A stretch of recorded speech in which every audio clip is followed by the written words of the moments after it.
I'm Amy Goodman. We're broadcasting from COP21, from the UN Climate Summit in Paris, France. We'll be here for another week covering the Paris Accord. I'm Amy Goodman. Well, it's called the family photo, the image of over 100 world leaders who gathered here in Paris on the opening day of the UN Climate Summit. Organizers said it marked the largest gathering of heads of state in history.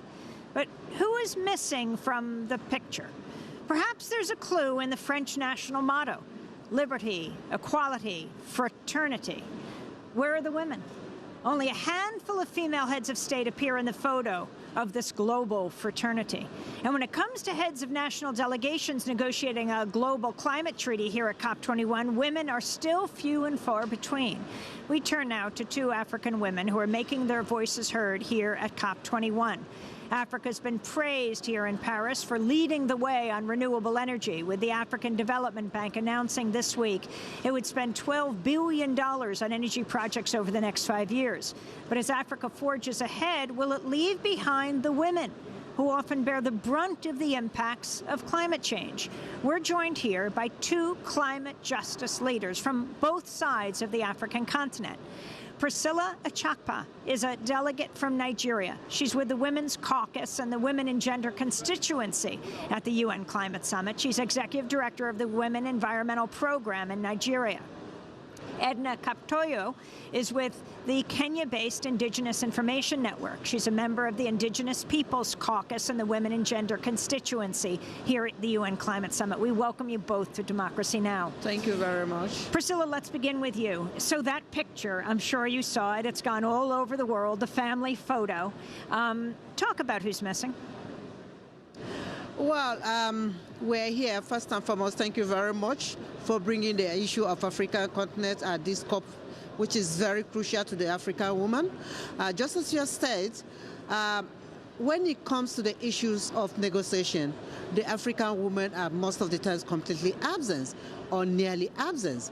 And this is something that is very important for us, because we cannot be talking about negotiations that half of the populations are affected, which are the women. And then the issues that are being discussed, they're completely being neglected, or they're not even involved at all. For us, coming from the background of Africa, this is something that is very crucial for us, and it's something that we want our leaders to really take on board and look at it very critically, because you cannot be discussing the issues that affect us without us being at the table to negotiate these issues. Ban Ki-moon said climate change affects us all, but it does not affect us equally. Why do women bear the brunt of the effects of climate change?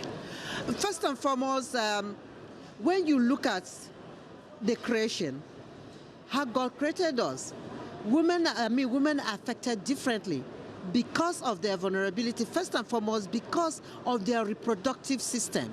And therefore, they're being affected by the impact of climate change separately. But when you look at the impact, it's so diverse that the impact of climate change on women is so heavily that, because as caregivers who take care of the elderly, who take care of the children who are also in reproductive system, most of the times it's so difficult for them to bear the impact of this climate change So when you look at how it affects them, definitely it affects them differently. For instance, I come from Nigeria, and I will talk about Nigeria. And I will start from the issue of the Lake Chad, which in the past was feeding... Explain where Lake Chad is. Lake Chad is a river, and this river was feeding over millions of people. In the 1970s, Lake Chad River Basin is now dried up. Hundreds of millions of people have been displaced as a result of the dried up of Lake Chad. And most of the people that are affected are women and children, because the men are forced to migrate, but the children cannot leave because they have the children there to take care of them. So the women, most of the times, are forced with the impact of climate change, and they continue to live with it daily. How does climate change affect the politics of Nigeria? Interestingly, recently, U.S. Secretary of State John Kerry talked about the role of climate change in Syria's civil war and also with Boko Haram in Nigeria. Well, coming from the issue of the Boko Haram, and I've often said, that when we're addressing the issues of Boko Haram, we should also look at the issues of environmental insecurity. Because if we address the issue of environmental, which many factors are being affected, the rivers are drying up, the source of livelihoods of most of the people were dependent upon these rivers, including the Lake Chad, which is situated in the northeast part of Nigeria. And therefore, a lot of people have been displaced. There's poverty. The source of livelihood is completely eroded. So when you take out the source of livelihood of these people and you leave them with no option, no alternatives, of course, the tendency is that they resort into violence. And they said an idle mind is a devil's workshop. Where are they supposed to get what to take care of themselves? Because, I mean, Lake Chad and all these places, we are the source of their livelihood. What are you doing around solar power and microcredit, and how do they relate to women's development in Nigeria? Our organization, Women Environmental Program, is dealing very much with the issues of solar power, solar dryers, particularly. Solar dryers. Solar dryers, because we have a lot of perishable crops. And when they harvest during season... What are some of the crops? First and foremost, you have tomatoes, you have onions, you have pepper, you have oranges. Most of these crops are being destroyed because the women do not have the storage for them. And how to package them becomes impossible. So for us, in our organization, part of what we are looking at, how can we help the women to package some of these products that they will be marketed even when it's off-season, instead of throwing them away. And that was how we brought in the issues of solar dryers that we've been using very much, and the women have learned, a part of it through cooperatives.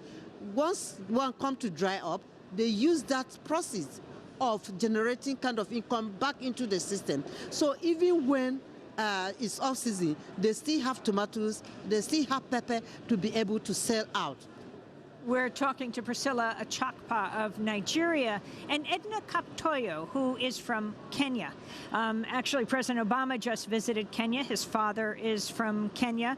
Can you talk about the droughts there and what you see as the challenges of climate change for your country? Thank you for the opportunity to speak at this event. Yes, President Obama is from Kenya, and of course, we also demanded that he focus on climate change. Kenya, we have experienced a lot of climate change impacts, and the past droughts we've experienced from the year 2009, 2010 were very severe. I come from a pastoralist community. The droughts we used to experience lasted for a couple of months, and then we would have rainfall. But that period of time in 2010, we had drought that went over past 2 years. We never saw a drop of rain in areas like the northern part of Kenya. We lost our livestock. Our water access was terrible because fresh water is dependent on the rainfall. We never had water within our communities, and that really impacted on our community, which is dependent on mobility to access this water and also to feed the livestock. And this affected the women especially because we had to migrate from places to places because we are nomadic people and some are sedentary people. But the men had to migrate from the communities to move to the cities to be able to provide for the family. And the women were left behind to fend for the family with no resources, nothing to feed them on because some do not farm at all. They're dependent on livestock, so we lost a lot of livestock, and this has affected our livelihood as well. What does this conference have to do with you? I'm here because I want my voice to be heard, because as a young woman, I believe that this process, actions that are being discussed here will be realized at the community level. And as women, we also want to say we are faced with the impacts of climate change, but we are also doing something in the community to mitigate this impact and to adapt. We are doing initiatives on freshwater harvesting. We do harvesting of rainfall water. We do initiative to protect our water catchment, but we also want the leaders to do something on the ground, and we want the resources to reach the local woman. If it doesn't reach the indigenous woman at the local level, like the Green Climate Finance, how are we able to support our communities? How are we able to continue with our livelihood? So we are here because we believe women's rights matter, and we want justice in this process, and we want them to make a difference and to move from negotiations into actions. So what difference does it make when women are at the negotiating table, and how are you trying to get more women there? Women being at the negotiating table, they're able to bring in our priorities, our needs to the agenda at the table, because we say we have the same sky but different impacts. How it impacts me, I know what the climate change does to my community. I know what kind of intervention that is needed.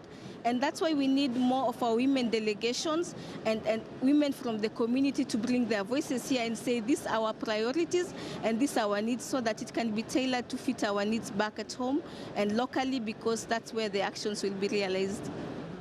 Can you talk about, Priscilla, the Africa Fund and what it would mean and how you want that money to be distributed and how, in fact, it is being distributed or will be? Yeah, I was in the hall when the president of the African Development talked about the 12 billion, which specific funds was going to be allocated to the women. For me, that was heartwarming. But then we were very concerned how these funds was going to be allocated, because sometimes we hear such funds, but when it comes to the actual disbursement of the funds, it never gets to anybody, especially the women groups. So for us, we want to see the practical disbursement of practical applications of these funds reaching especially the grassroots women, without all those ambiguous and difficult conditions that will be attached to it on how women will access this grant.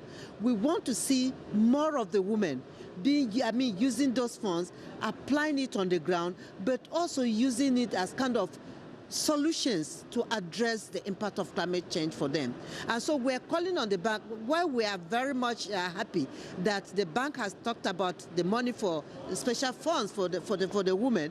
We don't want a fund that at the end of the day the women will not be able to access it. Well, I want to thank you both for being with us. Priscilla Achakpa of the Women Environmental Program in Nigeria, and Edna Kaptoyo, who is with the Indigenous Information Network in Kenya. As we